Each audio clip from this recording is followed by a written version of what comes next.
Ya estamos en vivo. Oye, tengo tiempo tratando de poner esto en línea y finalmente pude, ¿no? Saludos, buenos días a todos. 5 de mayo de 2023. Tengo tiempo tratando de poner esto en línea y, oye, finalmente puedo, ¿no? Bienvenidos al podcast de Alberto Zambrano. Conmigo, Alberto Zambrano.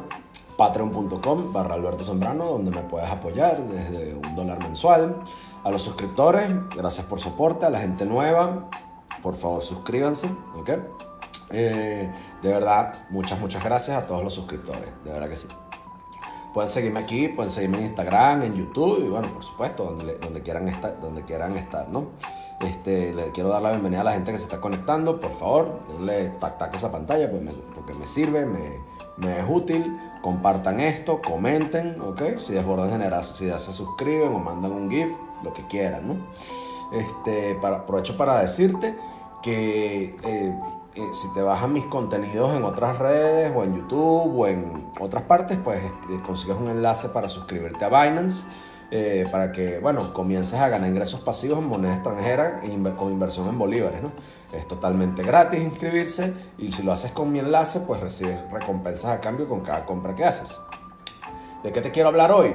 Bueno, hoy quiero hablarte de la revista de millonarios, de inversiones, de dinero, de economía y finanzas llamada Forbes. Probablemente conozcas la revista Forbes. Es una revista que siempre saca las listas de los millonarios, una revista de los acaudalados, con una especie de entrevistas que siempre tienden a ser complacientes sobre cómo esa gente amasaron su fortuna, ¿ok? Esa gente que tiene menos de 30 años y ya tiene más de 30 mil millones de dólares en la cuenta bancaria, y eso parece, o sea, una tendencia bien extraña, ¿no? Como un grupo de personas que siempre tienden a ser menores que tú, sorpresivamente, pese a que tienen menos logros, pese a que tienen menos cosas, coño, porque siempre les va mejor que a todo el mundo, ¿no? ¿Cómo es que esta gente que tiene los garajes repletos de Lamborghini, de Mercedes-Benz, con ropa de marca, que están en la mejor discoteca, en el mejor restaurante, viviendo la mejor caña, con las mejores mujeres? O sea, siempre hay una cosa allí, ¿no? Es que después de que salen de la lista Forbes, ¿okay? Después de que están allí, terminan acusados, terminan presos, caen en desgracia por algún delito, ¿okay? Terminan siendo tildados de estafadores, de fraude, de choros, o sea, siempre salen mal, ¿no? Tenemos a el famoso Numan Pérez, ¿no? Que es el que vende cripto, que tiene el monigote homosexual ese de Ricardo Díaz, que se lo compró y ahora tienen una relación ahí de findom medio extraña, ¿no? Completamente homoerótica, ¿no? Connotadamente homoerótica. Ahí está el Numan Pérez, ¿no? Tienes a tipos como que pasan de estar en Forbes, ¿no? Y Forbes les hace esas entrevistas y los pone en la portada como la última pepsicola del desierto, como el último, el de FTX, el Sam Bankman-Fried, el hobbit ese que normalmente no saldría de una escuela rabínica y pasó a manejar FTX, a poner de la nada, creó ese imperio de criptomonedas, que terminó poniendo el nombre de la empresa en monoplazas de la Fórmula 1, lo terminó poniendo en los comerciales del Super Bowl, lo puso en estadios, o sea, y de la nada el dinero de los inversionistas, pácata, desapareció, ¿no? O sea, ¿quién arma la lista Forbes? Porque, o sea, el patrón es sostenido, el patrón que ocurre en este tipo de cosas es demasiado consuetudinario, ¿no? O sea, hay inversionistas en esa lista de dudosa reputación, como lo es Cathie Wood, ¿no? Pero no voy a entrar en quién es Cathie Wood porque me voy a desviar mucho, ¿no? Si tú lees los perfiles de la gente que aparece en Forbes, pareciera que tienen un tipo estilo Winston de la novela de Orwell de 1984. Winston era un tipo que trabajaba en un ministerio y cuando la historia cambiaba, él se iba para los periódicos y la redactaba a favor de lo que estaba pasando en ese momento, ¿no? Ajusta los perfiles de quienes aparecen en Forbes para que queden acorde a lo que se piensa ahorita, ¿no? Pasó con Bankman-Fried, pasó con Martin Shkreli, que es el chamo que agarró una empresa farmacéutica y le dio por subir el precio del Daraprim, que es una medicina antiparasitaria que se le da a los pacientes con HIV, subió el precio de otras medicinas y se metió en rolo de peo porque el tipo terminó haciendo fraude bancario, ¿no? Bueno, a mí me parece, o sea, a mí que el criterio de Forbes es conseguirse gente en el mundo de los negocios muy proclives a cometer delitos y crímenes de todo financiero, sobre todo del tipo financiero. Aunque no todos son así, ¿ok? Hay un patrón muy bien marcado de esa revista de incluir a cuanto ampón de cuello blanco aparece allí. La marinovia de Sam Bankman-Fried, la Caroline Ellison y el títere de que tiene Sam Bankman-Fried en FTX también, que se llama un tipo llamado Sam Trabuco, también aparecen ahí. Y, o sea, hay toda serie de delincuentes sin escrúpulos que aparecen en la lista Forbes, como el inmoral de Juan Carlos Escotet, el discípulo narcolavador banquero de Orlando Castro, ¿no? Que ese es Juan Carlos Escotet, el arribista, el acomodaticio, el inmoral de Cisneros aparece allí, ¿no? Y otra malandra que apareció en Forbes es esa nefasta wannabe de Steve Jobs que se llamaba Elizabeth Holmes, la de Theranos, ¿ok? Theranos. Esa le quitó la plata a Hilton, que es un wannabe de Elon Musk, ¿no? Que montó una serie de camiones eléctricos que no sirvieron para nada y la empresa se llamaba Nikola, en una abierta referencia a Nikola Tesla, y Tesla es la de Elon Musk, y el tipo lo que termina haciendo es no haciendo unos camiones eléctricos, sino rolitranco de fraude financiero, ¿ok? Con las acciones de su compañía. Tenemos que hablar también de Charlie Yaves. Capaz no conoces quién es Charlie Yaves, pero ella montó un chiringuito llamado Frank. ¿Y qué era Frank? Era un proyecto de educación financiera para la gente que quería ir a la universidad. Y ella lo promocionaba. Cuando le preguntaban, ¿de qué se trata Frank? Ella no decía de qué se trataba el negocio, sino que ella promocionaba la cosa como el Amazon de la educación. Y eso es como yo te diga que mi empresa es el Tesla de las tazas de café, ¿okay? O sea, la pendeja esa que no tenía cómo explicar cómo funcionaba su negocio, logró quitarle 175 millones de dólares a un banco que le creyó, porque la tipa tuvo mucha labia y los idiotas del banco le dieron los reales. Bueno, la tipa terminó presa por fraude bancario y salió en Forbes, ¿ok? Toda esta gente de las que les estoy hablando salieron en Forbes, ¿ok? Y la tendencia, la proclividad, lo consuetudinario de revistas como Forbes y revistas de carácter financiero, de poner a gente fracasada en las portadas para promocionarlos como gente,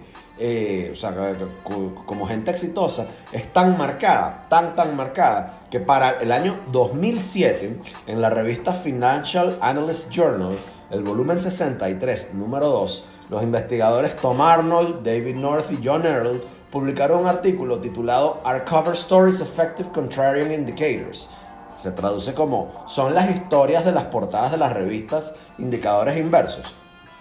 Bueno, si nos acordamos, o sea, un inciso, tenemos que hablar del mafioso, manipulador, contrabandista, embajador de Estados Unidos, traficante y presidente de la Comisión de Valores, delincuente financiero de Joe Kennedy, el papá de John F. Kennedy. Tú te topas que tipos como Joe Kennedy, que estaban muy metidos en el mundo financiero antes del fracaso de la bolsa de 1929, lo que precedió a la Gran Depresión, el tipo sabía que cuando la bolsa se iba para el coño y que la bolsa se iba a ir para el carajo viejo, el tipo va y vende todas sus acciones diciendo que es hora de liquidar toda su posición allí, porque cuando él vio que los zapateros y los limpiabotas le andaban dando a él tips de cómo invertir en la bolsa y en el mercado accionario de los títulos de valor, ya era hora y señal de que todo el mundo de que ese mercado se tenía que ir para el carajo y que todo el mundo tenía que vender sus vainas. Bueno, así lo hizo. En cierto modo, los limpiabotas y los zapateros de los años de hace 100 años, de los años 20, son los youtubers financieros de hoy, como Numan Pérez, por ejemplo, ¿no? Bueno, volviendo al tema, el paper que les di de 2007, del que les hablé, ¿okay? Ese paper que habla sobre de cómo la gente que aparece en las portadas de las revistas hablando sobre sus hazañas en el mundo financiero son la verga triana, ¿okay? Estos tipos agarraron y cubrieron 549 publicaciones en distintas portadas de revistas, como Business Week, como Fortune y por supuesto Forbes, ¿no? Y lo hicieron durante un periodo de 20 años. Luego analizaron el desempeño de las acciones de las empresas destacadas en esas revistas 500 días antes y 500 días después de aparecer en la revista mencionada. ¿Con qué se toparon? Bueno, con que la cobertura se toparon que la cobertura por parte de la publicación de las empresas, las que recibieron el mejor tipo de cobertura, las que mejor recibieron la mejor calidad de apreciación, las que tuvieron el mejor trato por parte de la prensa hasta la fecha, ¿ok? Estaban en el top del top de su desempeño, ¿ok? Teniendo un promedio en el alza de su accionaria, en el precio de su acción, cerca de un 43%. O sea, tenían un muy buen desempeño.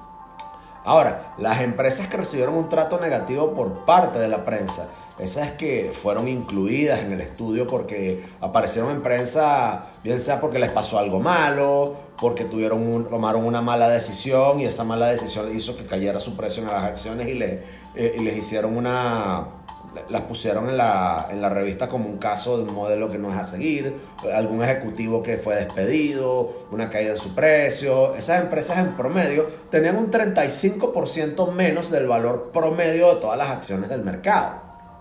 ¿Y qué descubrieron los académicos? Que la fortuna tiende a revertirse en estos casos y eso tiende a ocurrir después de que aparecen publicados en la revista, ¿okay?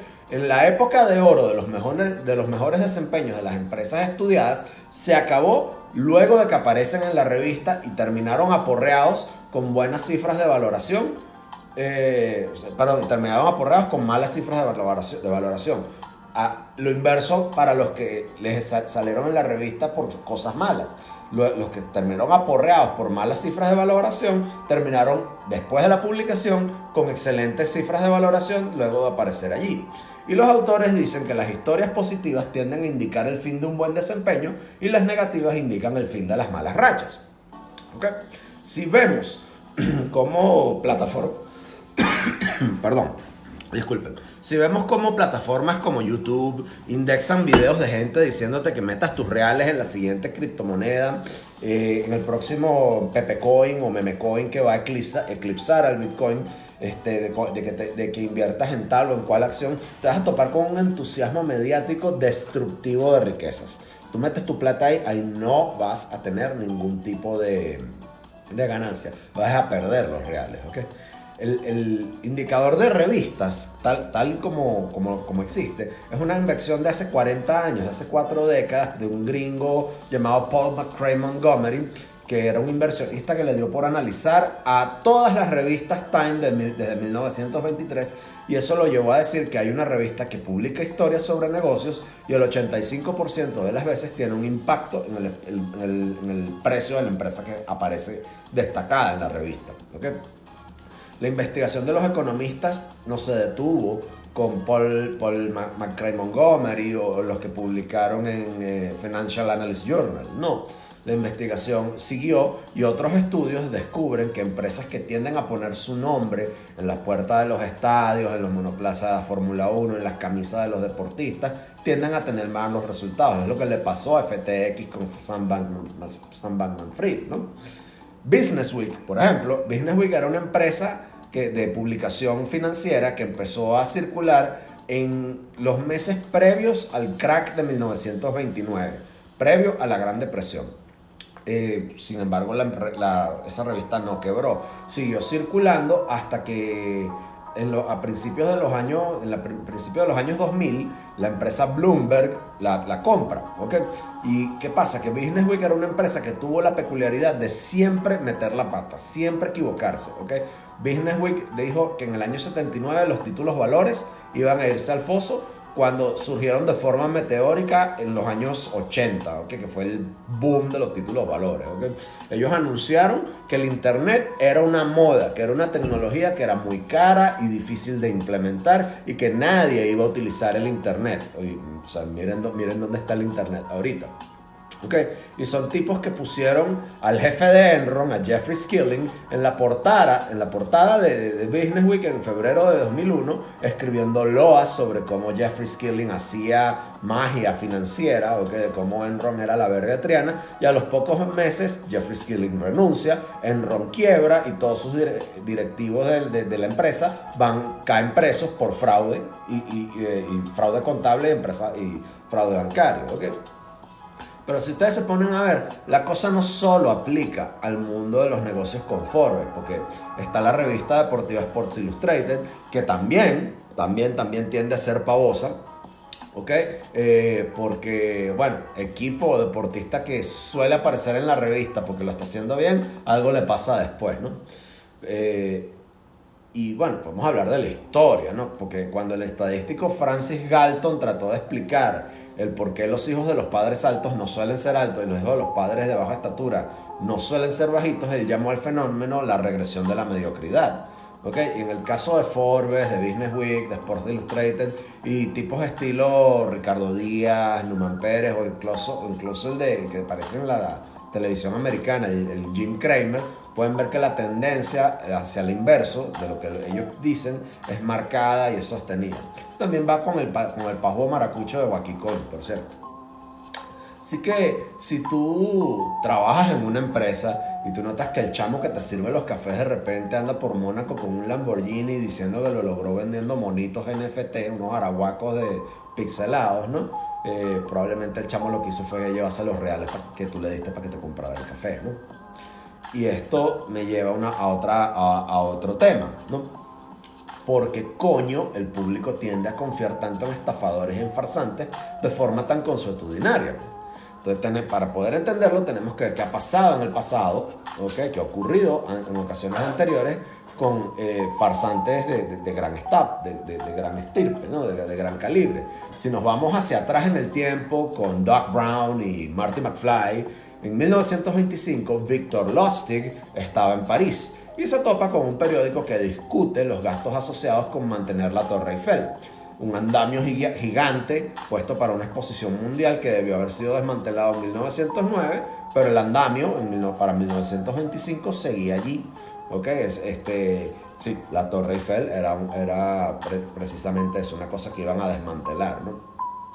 Pero, pues para 1925, el famoso andamio de la Torre Eiffel, el andamio de la Torre Eiffel, estaba muy desvencijado, estaba echado a perder. Y el artículo que Lustig leyó decía que la gente quería que desarmaran la Torre Eiffel, que no era un símbolo de lo que era Francia. Así que Lustig se busca a un falsificador para que le produjera unos papeles membretados con el sello del gobierno y luego invita a unos chatarreros de gran calibre, a los mejores chatarreros de Francia, a una reunión y se les presenta como el subdirector de correos y telégrafos del gobierno francés.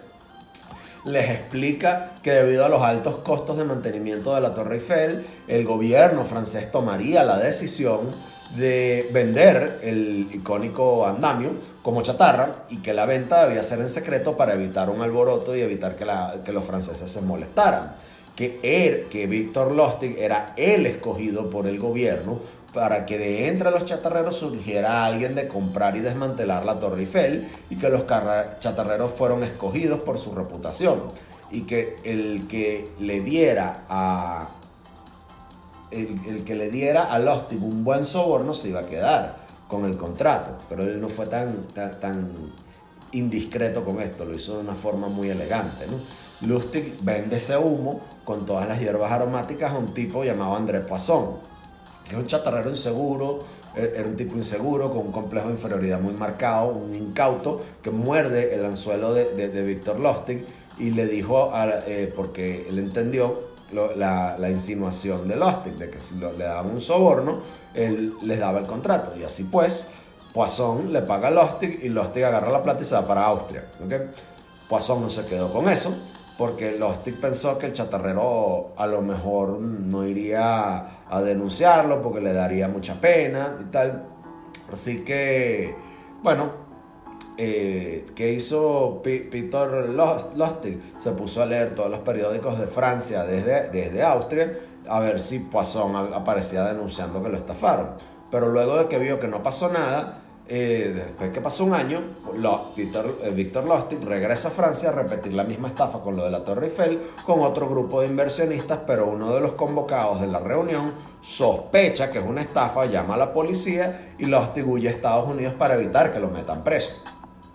En Estados Unidos, Lustig siguió estafando y llegó incluso a estafar al jefe de la mafia italiana en Chicago, Al Capone, cuando le pide $50,000 para un negocio, los esconde en un banco, luego va donde dice Al Capone y le dice, mira que el negocio no se dio, y Al Capone no le cobró los $50,000, sino que de su buena fe, porque le pareció que Victor Lustig era un buen tipo, le dio $5,000, ¿okay? Para que se repusiera.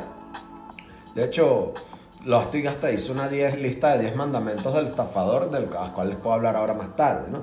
Pero tanto Victor Lustig como Orlando Castro en Venezuela, como fraudes como el de Wirecard, el de Theranos de Elizabeth Holmes, FTX de Sam Bankman-Fried, el Bored Army de Wacky Coin, los negocios de BNB Chain de Numan Pérez, todo este tipo de cosas nos dan la idea de que las personas que hacen negocios con ese tipo de estafadores lo hacen porque asumen que son honestos. Lo hacen porque asumen que representan instituciones, empresas y organizaciones fiables que están sujetas a cuerpos colegiados que funcionan como organismos de control para la resolución de disputas, como los tribunales, las cortes, los consejos de representación, las cortes de apelación, ¿no? Dan Davis es un autor que escribió un libro llamado Mintiendo por Dinero, de cómo los fraudes legendarios revelan cómo funciona el mundo y nos explica la necesidad de la existencia de la confianza en las sociedades, de que en las sociedades tiene que haber algún nivel de confianza y que los engaños, la gente cacha un engaño, se da cuenta que la están engañando porque hace su debida diligencia. Es decir, nadie prueba la profundidad de un río con los dos pies, se tratan de averiguar en qué se están metiendo, ¿ok? Entonces, ¿qué pasa? En las organizaciones financieras, en los bancos, en las entidades de ahorro y préstamo, hay una sección que se llama los oficiales de cumplimiento. Es la gente que cuando llega alguien al banco a hacer algún tipo de inversión, esta gente revisa el pasado y los antecedentes de cada quien, ¿ok? Entonces, ¿qué pasa? Las sociedades también tienen a mayor o menor nivel sus oficiales de cumplimiento, ¿okay? Entonces, ¿qué pasa? Cuando un oficial de cumplimiento hace su trabajo, cuando alguien les pide un préstamo para una inversión, o sea, la cosa sale bien. Es como cuando el bodeguero confía en ti para que le pagues el cartón de leche porque el día que hiciste el mercado te faltaron un par de monedas, ¿ok? Entonces te dice que bueno, que se la pagues la próxima vez que vengas, ¿ok? Entonces, ¿qué pasa? Tanto los oficiales de compliance en los superbancos como el bodeguero que confía en ti fiándote el cartón de leche, ¿okay? En el caso del bodeguero, cuando tú vas a comprar la leche, nadie revisa si la vaca que produjo la leche que compraste en el mercado estuvo enferma, de la misma manera que el oficial de compliance no se va a páginas 5 y 6 de Google a revisar quién es el perfulanito el que le está pidiendo los reales prestados al banco, ¿okay? O sea, las cosas no funcionan así. Eso es prácticamente lo que Dan Davis quiere decir en su libro. Los grandes fraudes, los megaguisos, las grandes estafas funcionan porque explotan la creencia de la gente en el sistema y en las instituciones. Nuestra fe en que la gente hará las cosas bien, ¿okay? Es lo que da al negocio, los negocios, y es lo que hace que el mundo gire y funcione la economía, ¿ok? ¿Y qué pasa? Que un mega fraude toma miles de millones de alguien y se los queda a alguien más. El que no le paga la leche fiada al bodeguero no puede volver a ir al bodeguero que no le pagó, simplemente no va más, ¿ok? Entonces, ¿qué pasa? Que cuando mujeres como Elizabeth Holmes la coronan en el altar de las revistas como Forbes, como el modelo a seguir para todas las chicas jóvenes que quieren ser empresarias, nadie pensó que Theranos era una startup, una empresa de Silicon Valley en California, incapaz de producir algo valioso. Que Elizabeth Holmes era una bachiller, nadie se dio cuenta, o no tomaron mucho en cuenta el hecho de que Elizabeth Holmes era una bachiller de poca monta que utilizó su arribismo y su trepadera social con frases de cultura pop para venderle humo a los inversionistas, a sabiendas de que los expertos en el campo del bioanálisis la iban a acusar de estar promoviendo un fraude y algo inalcanzable, ¿ok? Si seguimos hablando de Elizabeth Holmes, Phyllis Gardner es una profesora de medicina en Stanford que conoció a Elizabeth Holmes cuando Elizabeth Holmes estaba recién llegada en su primer año a Stanford. Ella escucha lo que Elizabeth Holmes le quiere comentar, okay, lo que ella quería, la idea que ella tenía para lo que después fue Theranos. ¿Y qué hizo Phyllis Gardner? Phyllis Gardner le dijo, mira, no es una mala idea, es una buena idea, pero esa buena idea es inalcanzable, es una idea irrealizable. ¿Y qué hizo Holmes para llevar a Theranos a hacer lo que fue? Pues en vista de que la gente que le cerraba las puertas y no quiso invertir y comprarle su idea, ella sabía que con esa gente no contaba, se buscó a rejuntarse con gente que sí le iban a comprar la idea y buscó a un perfil de personas que le comprarían la idea. ¿Y quiénes fueron esos para Elizabeth Holmes?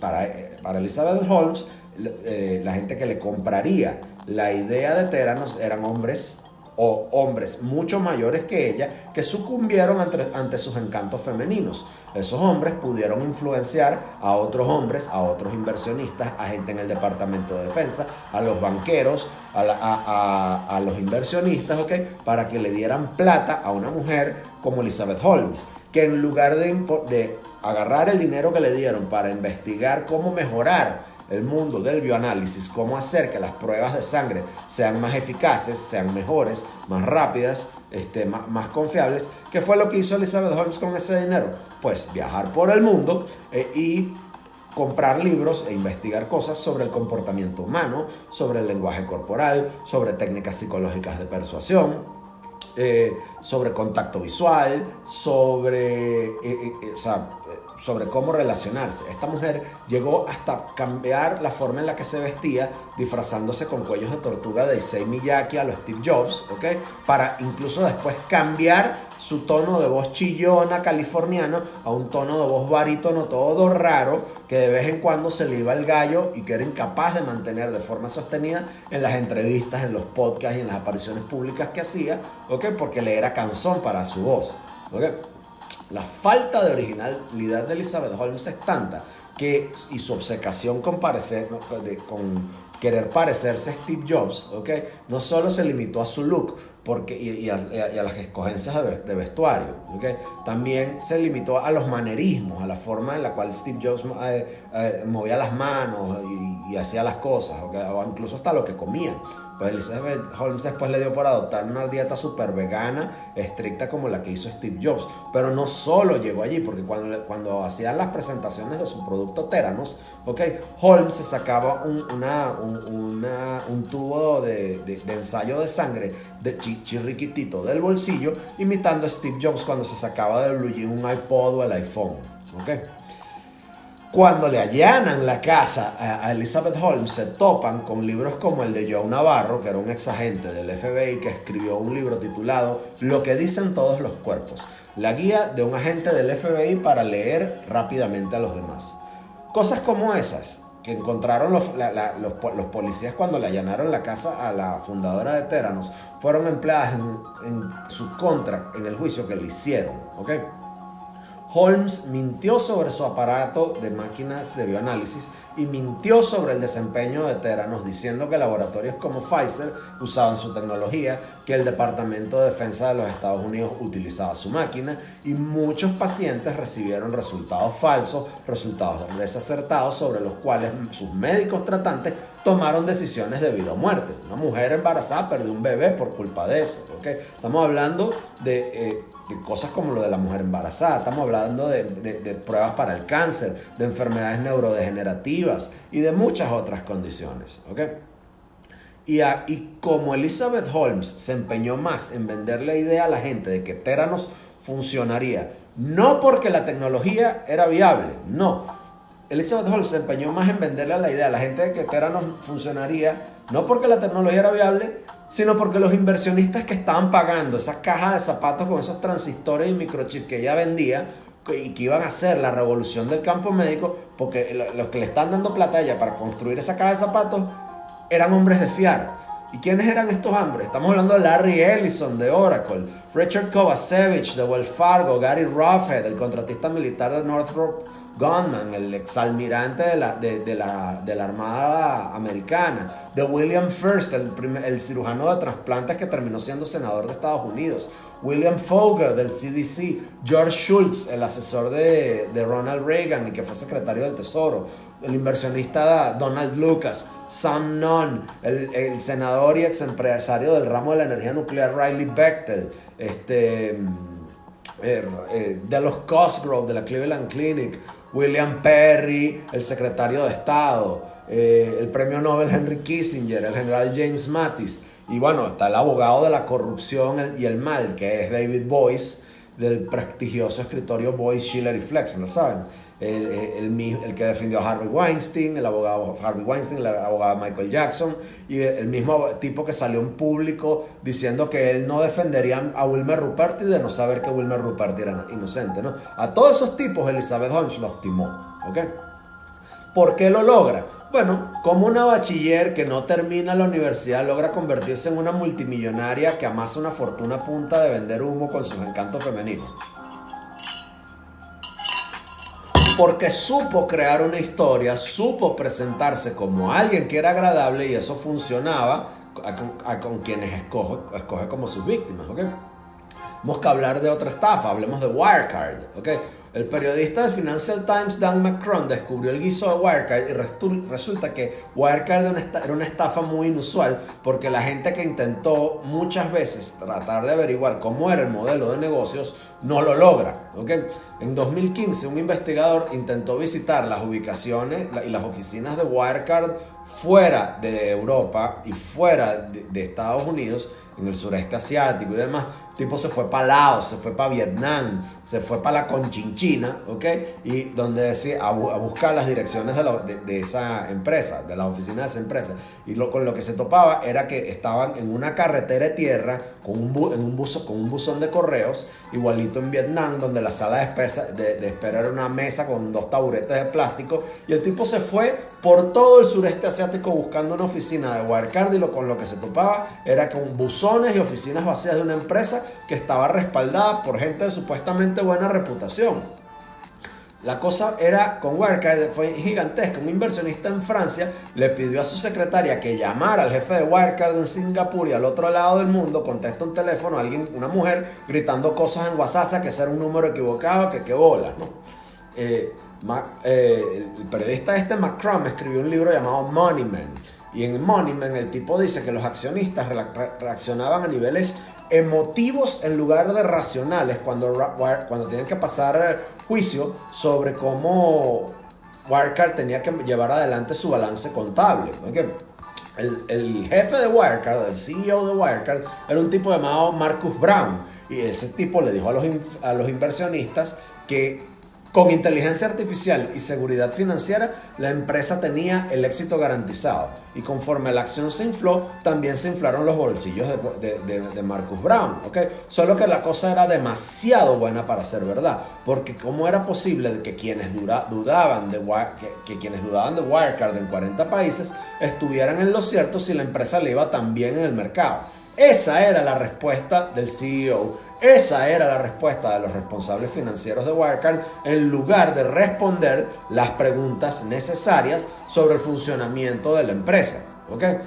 Cuando les preguntaban, oye, ¿cómo funciona Wirecard? El tipo simplemente, y la gente que trabaja para él decía, mira, Wirecard funciona tan bien que mira toda la plata que estamos haciendo alrededor del mundo. Wirecard pudo convencer al regulador financiero alemán de que no lo investigara, de que no investigaran a Wirecard, sino que investigaran, las autoridades tenían que investigar a quienes querían investigar a Wirecard por fraude. ¿Okay? Y el regulador financiero evitó que los vendedores en corto, los short sellers, hicieran plata en el mercado de valores alemán bloqueando la acción para que fuera vendida en corto. ¿Okay? Entonces, dense cuenta de cómo la gente puede llegar a ese nivel. Si volvemos al libro de Dan Davis, del que les hablé inicialmente, el que se llama Mintiendo por Dinero, ahí hablan una cosa sobre él habla sobre lo que es la paradoja canadiense. ¿Okay? Canadá es un país que confía muchísimo en sus ciudadanos. ¿Okay? Los canadienses asumen que los negocios siempre van a ser transparentes y que las prácticas de negocios siempre van a ser justas. Pero Canadá es famosísima por ser un paraíso para los estafadores. ¿Okay? Forbes, la misma revista de las que les hablé inicialmente, llamó a Vancouver en 1989 la capital de las estafas mundiales. ¿Okay? Y en sociedades donde hay poca confianza entre los individuos, no tienden a haber tantas estafas porque la gente que hace negocio en este tipo de sociedades se conoce, ¿okay? Y los negocios se concretan más con un apretón de manos que con una ruma de papel repleta de cláusulas operativas por contratos, ¿okay? Solo que en esos países la gente se conoce y se conoce bien, ¿okay? Así que, ¿cómo es que los canadienses, plantea Davis, logran tanto pese a que hay fraude en su país? Resulta que Canadá tiene negocios exitosos a la vez que tiene tanto fraude porque es una sociedad donde confían en la gente. ¿Okay? Y lo mismo ocurre en Suiza, donde a los banqueros suizos nunca les ha importado de dónde vienen los reales. O lo mismo podemos decir de Andorra, de Luxemburgo, de Londres. ¿Okay? En esos países los guisos ocurren a grandes niveles porque hay grandes niveles de confianza y hay suficiente dinero como para hacer que la gente mire hacia otro lado. Si no, trata de preguntarte por qué cuando tú vas a pagar tu carrito de Amazon con tu cuenta de Bank of America o el Fargo y Bank of America te llaman para preguntarte qué estás haciendo con tu plata, pero cuando al petroministro narcobanquero va a mover miles de millones de dólares de un ministerio a su banco, al banco tal, la gente del banco no le pregunta dónde viene la plata, ¿no? Fíjate, la gente prospera en esos países porque la mayoría de la gente es honesta y tiende a hacer negocios con la gente que conoce. Y el que siempre piensa que lo van a joder, pues nunca invierte. Y la lección de que nos quiere dar Dan Davis con Canadá es que la posibilidad de nivel óptimo de fraude en una sociedad nunca es cero. O sea, en las sociedades va a haber fraude sí o sí. Okay, porque mientras más pequeña sea la posibilidad de hacer fraude es mejor. Y que hacer negocios generalmente es una cuestión positiva. Y lo que no es positivo, lo que es bastante negativo, es no hacer negocios nunca. ¿Okay? Cuando tú ves suficientes ejemplos de estafas y de estafadores, te topas que hay suficientes comunes denominadores. Gente que confía, gente que tiene una debilidad y un estafador dispuesto a tomar ventaja de las debilidades. Les hablé y traté de hablarles muy bien sobre Elizabeth Holmes en Theranos. ¿Okay? Si vemos los fraudes en Canadá, como el de Sinoforest, la empresa maderera que llevó a las noticias hace algún tiempo, te topas con que el inversionista canadiense John Paulson, que era uno de los mejores jefes de fondos de inversión, se convirtió en accionista mayoritario de Sinoforest sin ir a China a revisar si esa empresa realmente había sembrado un arbolito. ¿Okay? Y porque tienes que ir a tan lejos a confirmar eso si se supone que hay un modelo de confianza sobre el cual eso está sobre el cual eso está construido, pues. Entonces, ¿qué pasa? Que la autoconfianza es un gran factor a la gente cuando se trata de la gente que la estafan. ¿Okay? La gente que la estafan tiende a creer que es demasiado inteligente y muy astuta para que la estafen y suelen terminar estafados. Y cuando la parte analítica del cerebro se apaga, o sea, la corteza prefrontal se apaga, que la gente se deja llevar por una idea muy buena con retornos de inversión y la regulación de las amígdalas cerebrales deja de funcionar bien y la gente actúa por impulso. Entonces, ¿qué pasa? Que a los estafadores les encanta y son muy buenos en cuestiones como en la ingeniería social para aprovecharse de la impulsividad de la gente y el deseo de lograr éxito, porque ¿quién no quiere meterse unos reales fáciles? Es que es difícil. Si vemos al hobbit de ese rabínico de FTX, de Sam Bankman-Fried, ese mamahuevo logró venderle humo a todo el mundo con una pantalla de éxitos en la que incautos como Kevin O'Leary de Shark Tank, Giselle Bündchen, Tom Brady, Naomi Osaka le dieron plata a ese man. Y resulta que el éxito de Sam Bankman-Fried no era sino el reflejo de todo el mundo que se había montado en el Bitcoin, ¿okay? y no el éxito de su empresa. ¿Okay? Entonces, con esa apariencia de recogelata y mendigo, sencillo, frugal, que en lugar de usar traje, corbata y hablar seriamente, andaba todo el tiempo sucio, mal bañado y manejando un Toyota escoñetado, ¿no? Él decía que no, que la gente pensaba, no, ese tipo es buena gente, él no me va a robar. ¿Okay? Y resulta que el tipo se rumbeaba los miles de millones de dólares, ¿okay? En orgías en una isla caribeña, repletas, orgías de perico, en un palacio en el Caribe, ¿no? Entonces, muy pocos inversionistas se preocuparon en ver cómo funcionaba el pulpo de los múltiples tentáculos de las corporaciones sobre las cuales se creó FTX, de cómo el flujo de dinero entre las empresas creaba la ilusión de que habían ganancias. Eso funcionó y funcionó hasta que el mercado cayó y ya simplemente no podías hacer nada. Les recomiendo escuchen mi podcast previamente sobre Sam Bankman-Fried. Está en todas mis plataformas. ¿Okay? Cosas como FTX nos demuestran que incompetentes zurdos con desmesura son capaces de llevarse tus reales. Y la gente como les dije, la gente que creyó que Sam Bankman-Fried con la ropa sucia hizo un Toyota escoñetado, hablándote de solidaridad, no se iba a llevar su plata, pues se equivocó. Se quedaron sin el chivo y sin el mecate. Así como Sam Bankman-Fried o Víctor Lustig en la Torre Eiffel, o Bernie Madoff, el banquero, Orlando Castro, Marcus Brown, Elizabeth Holmes y Newman Pérez sabían lo que hacían, sabían a quién calentarle la oreja y sabían a quién no, y también sabían de quién alejarse. Entonces, ya para cerrar, les dije que iba a hablar sobre los 10 mandamientos del estafador que creó Víctor Lustig. Víctor Lustig creó un decálogo, ¿okay? donde él, que más que una norma de cómo ser estafador, eran unas reglas de comportamiento que él seguía para poder escoger a sus víctimas. ¿Okay? La primera es escucha pacientemente. La segunda es nunca luzcas aburrido. La tercera es espera que el otro dé su opinión y luego simula estar de acuerdo. La cuarta es espera a que el otro hable de su religión y simula estar de acuerdo. La quinta es coquetea pero no insistas a menos de que te sigan la corriente. La sexta, nunca hables sobre enfermedades a menos que el otro lo traiga a colación. La séptima, nunca te inmiscuyas en las circunstancias personales de cada quien porque te las dirán eventualmente. La octava, no alardees y deja que tu importancia sea evidente y silenciosamente obvia. La 9, no andes desarreglado nunca. La 10, nunca te emborraches. ¿Ok? Ese decálogo y lo que hizo Lustig, o sea, de ese decálogo lo empleó Lustig para hacerse agradable y buscar defraudar a los demás, ¿ok? Entonces, yo te recomiendo que en lugar de andar pendiente de ese decálogo, tienes que estar pendiente de quien te ofrezca cosas que son demasiado buenas para ser ciertas. De gente que te ofrece téranos, de gente como el maracucho pajugo de Wakicoin, que anda con el Bored Army en 2023, cuando ya pasaron la moda de los NFT, ¿okay? Gente como téranos, gente como Wirecard, gente con negocios aburridos en el sector manufacturero, que posan por ser una firma tecnológica que usa inteligencia artificial en sus operaciones diarias,